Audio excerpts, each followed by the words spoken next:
Bitcoin dreams are coming true in Argentina and Turkey. It's no surprise a BTC-backing candidate just won a primary election in Argentina. Right before the volatility in digital assets late last week and the breakout of Bitcoin BTC to the downside due to rising interest rates and low market liquidity, Javier Milei made global news by unexpectedly winning the Argentinian primary election. A libertarian candidate and member of the Libertad Avanza party, Milei is a Bitcoin advocate, saying it represents the return of money to its original creator, the private sector. He also calls for the abolition of the country's central bank, which he says is a scam, a mechanism by which politicians cheat the good people with inflationary tax. While it's unsurprising that a candidate in a country infamous for inflation currently estimated above about 100% annualized would have a critical view of the central bank, it does raise questions more broadly about the global experience for cryptocurrency holders. You're reading Crypto Long and Short, our weekly newsletter featuring insights, news, and analysis for the professional investor. Sign up here to get it in your inbox every Wednesday when we hear that Bitcoin is too risky as citizens of the U.S.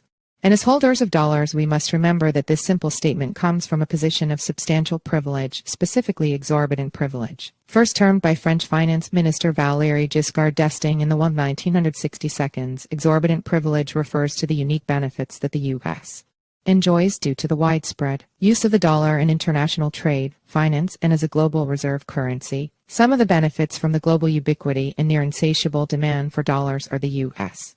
government's ability to print dollars with minimal consequence and to borrow at lower interest rates than other countries, many with checkered financial pasts like Argentina. Global reserve status also simplifies monetary policy decisions for the U.S., as the Federal Reserve is the de facto global central bank, setting the tone for other central banks to follow similar rate policies to defend their exchange rates. Or, as John Connolly, President Richard Nixon's Treasury Secretary, bluntly put it to a group of European finance ministers, the dollar is our currency, but it's your problem. So, how has the Bitcoin investment experience been for global holders outside of the local dollar system? Over the past 5 years, most Bitcoin holders outside of the U.S.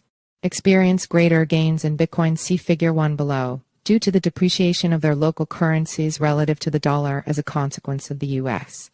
interest rates going up, in addition to the 31% return of Bitcoin relative to the dollar. See orange bar for Bitcoin versus USD return for comparison. Bitcoin over the past 5-year period has been stronger than a stronger dollar. Figure 1, average 5-year return of Bitcoin holders by foreign currency. Source: CoinDesk Indices Research FactSet. Notable outliers over the period include Argentina, providing context for Milei's primary election success, and Turkey, whose leader recently came around to reinstating traditional economic theories after a foray into Erdoganomics in pursuit of the stimulative effects of lower interest rates. With 5-year realized inflation for Argentina and Turkey at 60% and 33% respectively, BTC holders in Argentina and Turkey have been able to preserve their purchasing power and mostly weather the political and economic conditions within their countries by leveraging a decentralized and digital store of value. Pretty neat, huh? Takeaways. From CoinDesk Deputy Editor-in-Chief Nick Baker, here is some news worth reading. Buffett Rule. Berkshire Hathaway Chair Warren Buffett, describing his firm's investment objective, said nearly 4 decades ago, "We simply attempt to be fearful when others are greedy and to be greedy only when